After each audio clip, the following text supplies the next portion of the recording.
we'll start by getting your reactions to the president's visit following the Yawata attacks.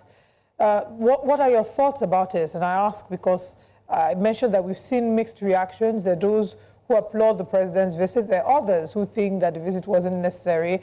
And there's a camp that thinks it was necessary, but unfortunately not communicative of empathy or sympathy. But let's get your thought about the president's visit. Thank you so much for having me. My microphone is permanently on. If you cannot hear me, we can hear you now. We can hear you now. Excellent, excellent. Yes, I think we have to put this in perspective, particularly in recent history.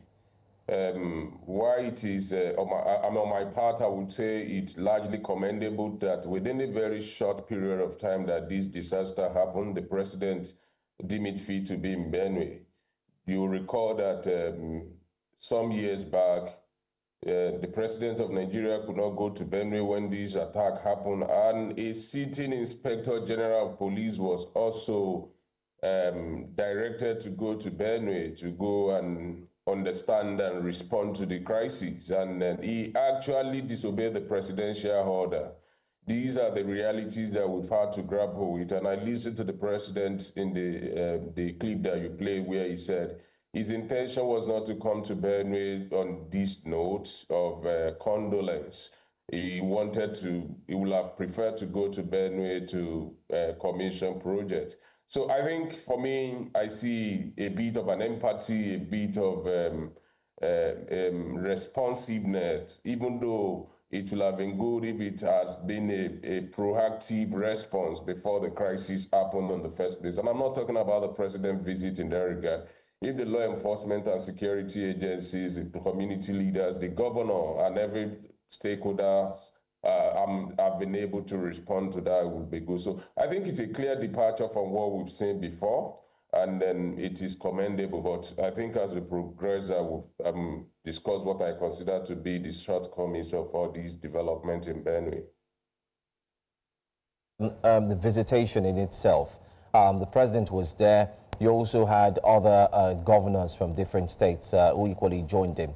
But there's a particular aspect of it that, you know, really catches our attention, and it has to do with the aspect of the president going ahead to set up a committee.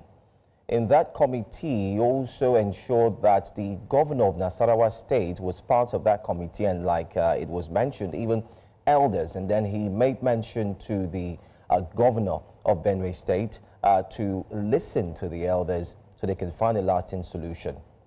We've seen committees being set up. Even President Muhammadu Buhari did set up a committee in 2019 even, right? My memory serves me well, concerning this same issue.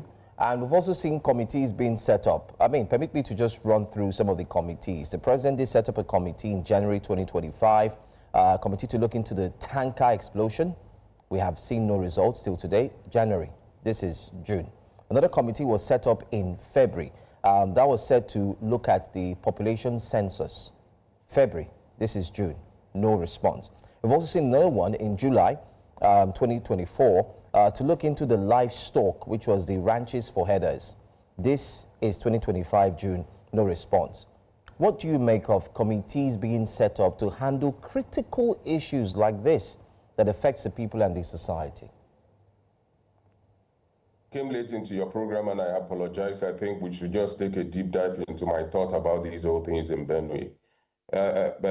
Framing matters. About 10 years ago, I commenced a PhD which looked at crisis in Benue, and I frame my analysis as community resilience to violent conflict. But I think the hallmark of scholarly humility is that you're able to look at the things that you've even said and professed and try to test them in the light of contemporary experience. I'm going this route to tell you that I think to a large extent stakeholders, government authorities are wrongly diagnosing what is happening in Benue. And I make bold to say that what is happening in Benue is wholesale criminality. I use that word very carefully. And looking at the extent of this crisis, even in Plateau, what is happening is wholesale criminality. And setting up committee means that probably the government is still framing this as violent conflict or conflict between farmer herders. Let me tell you something on the audience. The state has the responsibility to protect the people. And irrespective of how the crisis is being framed, whether it is conflict, whether it is whatever they choose to call it, about 200 persons were killed. You can't say that is conflict, that is criminality. Because the law of Nigeria, the constitution forbid that under no circumstance should you take the life of another person. This thing has been going on. I listened to the traditional ruler of Benue, Tortiv, yesterday, who said this has been going on for decades. We have also read and we know that this has been going for decades. So it is not a committee issue. Like you mentioned, that we've seen committees set up and the committees do not, have not been able to respond to those crises. What I think is important now is to treat the case as it is, mobilize instruments of national power, judicial, intelligence, security, and law enforcement to actually address criminality. It doesn't matter what you tag or what they tag those people that are perpetrating that. Some have gone to the street to say it's because of climate change. Some have also said it is farmer herder. We've also had explanation like they are coming from foreign countries. Whatever appellation or framing that people decide to give to this, including the government and the president, what is happening is criminality, wholesale criminality, and it needs to be dealt with the instrument of national power. I would rather prefer that the president, which I think he has done, and stay on that course of responding to these from security, law enforcement, and judicial angle. People cannot be killing others repeatedly like this. You know what happened in Jos? You reported it. You even invited me for in Plateau on this crisis. It is going on for too long that we cannot continue to frame it as conflict. It is wholesale criminality, and the state should respond to that. And I don't think going the route of committee is going to provide that much needed solution for the people now. That the state should respond to that, and by the state you mean Benue State, and I'm asking because the body language of the governor of the state has been criticized as well. So what are your thoughts about how Reverend Father Hyacinth Alia has handled the crisis in Benue State, and what do you think he could have done differently?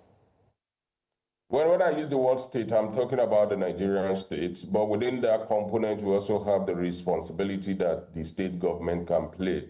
So at this point, I'm happy that the federal government is now moving seriously in the direction of state police. I think if that sees the light of the day, the governor can actually muster the required resources to put sufficient structure in place that is going to ensure local policing to address the security challenges. But as things stand presently now, I think the bulk of the work stops on the president table because he's the commander-in-chief who controls the armed forces and controls the police. But the Benue state government itself at the marginal level can do a lot of things, resourcing the local policing institution. I mean the state command there. Look at what has worked in other places. It will not be a bad idea to start with something close to what they did in Southwest the other time, which is the Amatekun Pro model. Those are the things that he can do. He can resource the state command of the police with the necessary equipment, drones, e-logs, to ensure patrol, intelligence gathering, and a whole lot of things that other state governments have seen them doing. So I think a time has come that the state governors can no longer afford to fold their hands, calling themselves chief security officer of the state, even though there is nothing like that in the constitution anyway, but they do have security votes, and that should be deployed effectively to protect the people and not be fixated on some conflict resolution and all those things. I think it's an escapist strategy to actually gloss over the issue. What is happening in Benue? We need to say it in front of the camera as I'm saying it now, that it is wholesale criminality and it should be dealt with accordingly. So the states do have a responsibility to play in that regard, and the federal government has the bulk of the work to do to mobilize the instrument of national power, like I mentioned earlier, and respond to this crisis proactively, particularly at the level of intelligence gathering, and then at the same time ensure that justice is done. That is what those victims want to see now, by arresting the perpetrator, irrespective of where they come from, and then bringing them to face the wrath of the law. All right. I'd like us to look at one aspect of this entire situation. The president, while giving his speech and his remark, also called on the Inspector General of Police, asking him why any arrests had not been made up until before he came to the state. Isn't this in any way an indictment to the current state of what we find in Benue? We've also seen similarities in other states. I mean, security experts have said that each and every person should mention at least one person that has been caught, apprehended, or locked up or sentenced for committing such crime, and yet there's none. So where do you think the security operatives stand in terms of intelligence gathering, and where do you think this might lead the people of Benue going forward, since there's no one that's been caught? I think, unfortunately, what we've seen is a reactionary approach in which after people have been killed, then you see the Inspector General of Police showing up on the scene. What was this local state police command doing? What has been their response? What is their response time to this crisis to be able to trace those criminals and actually arrest them? I think that is something that nobody is going to find palatable, the explanation. And the president is right on point for asking the Inspector General of Police that kind of question. What do I think? Where do I think this is going to leave the Benue people? You know, in 2019, I think, and I hope I'm correct, but I believe we can make a mental mapping of the incident that I'm trying to talk about, the one that threw the entire Benue in blackout. I think it was in Logo or something like that. You are Nigerians, I'm very sure but Nigerians can understand what I'm trying to say. I think it happened around January. This is how the whole world, the headlines and everybody talk about these things, and then everything goes under the carpet. Now we've seen episodic experience of this, and we are also about to see if this will also go under the carpet or the state is actually going to respond. What this is going to do is that it will reinforce lack of trust. It will reinforce lack of trust in government on the part of the people. If the government is seen not to be doing the right thing in bringing the perpetrators to book, and much more than that, put a permanent end to this. So I think that is the reason why the Inspector General of Police need to work assiduously, and then with the state security services, to ensure that this is not business as usual. I'm sure this conversation will definitely continue, but I want to thank you so much for taking time out to join us this morning. Thanks for your time, and we look forward to have you again.